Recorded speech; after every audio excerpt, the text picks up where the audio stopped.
Você já passou por alguma perda que parece impossível de elaborar? Já tentou achar sentido nessa experiência dolorosa? E se fosse justamente daí que pudesse nascer algo bonito?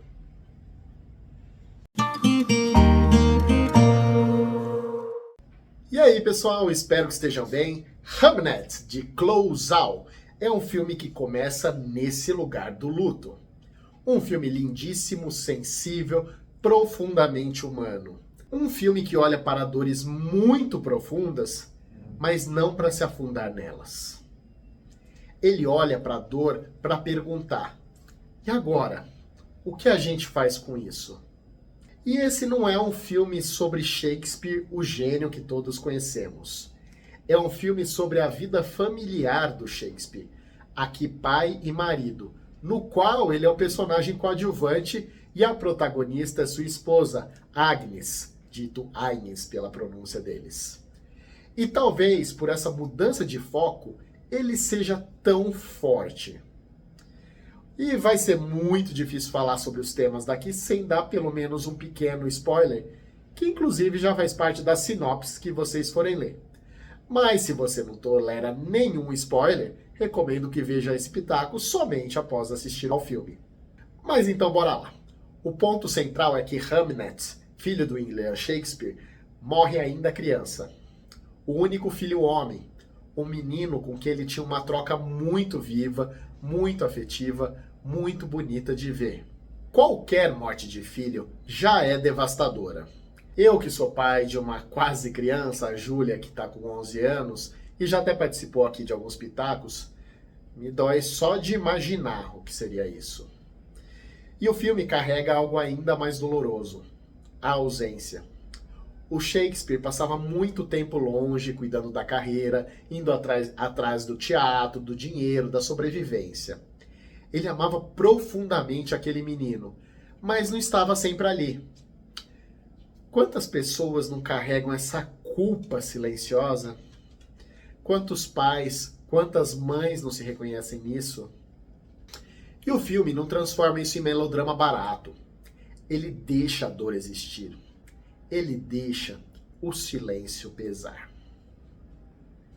E o filme trabalha muito bem a dinâmica do casal no papel tradicional de provedor e cuidadora. Ela cuida da casa, dos filhos, da dor, da ausência. E ele vai para Londres, ganha dinheiro, toca a vida teatral. E é curioso como o filme escolhe o que mostrar.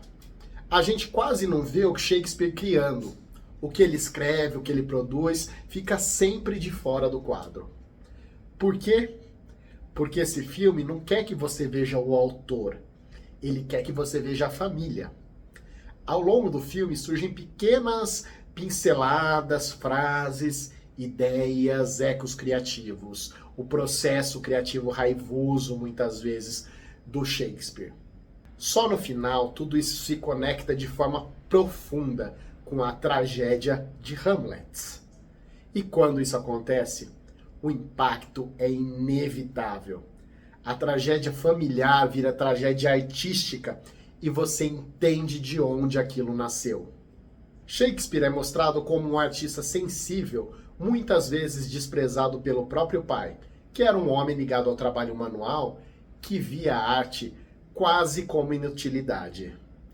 E isso é central, porque existe uma ideia muito forte nesse filme. A arte é, por definição, uma inutilidade. Mas é uma inutilidade que a humanidade precisa desesperadamente. Nesse sentido, Shakespeare talvez seja um dos maiores inúteis da história humana. Um inútil maravilhoso. Produziu obras que seguem nos tocando até hoje. Mesmo quando a gente não entende perfeitamente aquele texto arcaico, quando a gente não domina aquela linguagem e mesmo não conhece o contexto histórico daquilo. As tramas permanecem. Os conflitos humanos permanecem. A dor permanece. E aqui ele dialoga muito com outro filme nessa temporada de Oscar 2026, o Marte Supreme, que eu vou lançar o pitaco na próxima semana. no dia da estreia. Que são personagens talentosos em algo que ninguém ao redor valoriza. No Marte, o tênis de mesa. No Shakespeare, o teatro. Ambos vistos como improdutivos, quase inúteis dentro do meio. E sobre as atuações, temos que falar de Jessie Buckley, vivendo Agnes, a esposa de William Shakespeare. Ela entrega aqui uma das maiores performances dos últimos anos, sem exagero. A personagem permite uma amplitude emocional enorme, e ela ocupa esse espaço com uma naturalidade absurda. Raiva, tristeza profunda, alegria genuína, desespero, resignação, tudo passa pelo rosto dela, sem nunca parecer ensaiado demais, calculado demais, atuado demais. E só para traçar um paralelo, a gente sabe que a Fernanda Torres foi extraordinária no Ainda Estou Aqui, e muita gente criticou a derrota no Oscar do ano passado para Mike Madison, de Anora. Eu já falei disso aqui em outros vídeos do canal, que vou deixar linkados aqui. Eu não dou exatamente razão a essas críticas, porque acho que mesmo a Nanda tendo uma atuação superior, a Mike teve sim seus méritos. E o Oscar, que eu sempre digo, é mais sobre popularidade no meio de Hollywood do que um prêmio por mérito. Eu fiz esse paralelo aqui para dizer o seguinte: se aquela derrota tivesse sido para uma atuação como a da Jessie Buckley, aí ia ser difícil questionar. Porque ó, ela tá ou no mesmo patamar da Nanda, ou talvez até mesmo acima. Esse Oscar, para mim, não pode fugir da mão dela. Paul Mescal também está excelente. Ele confirma aqui que é um ator profundo.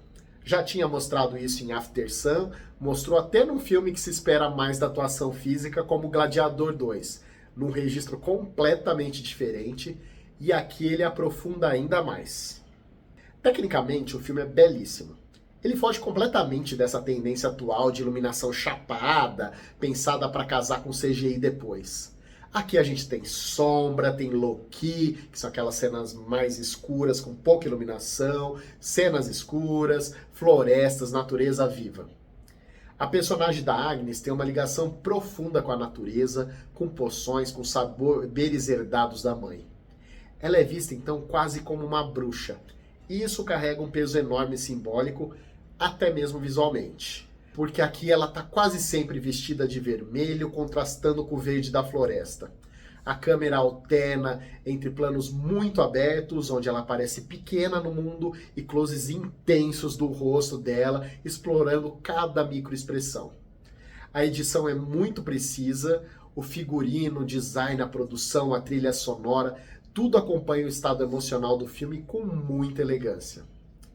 No Oscar, deve receber múltiplas e merecidas indicações a melhor filme, direção, atriz principal, ator coadjuvante, roteiro adaptado, fotografia, figurino, edição, elenco, direção de arte e trilha sonora.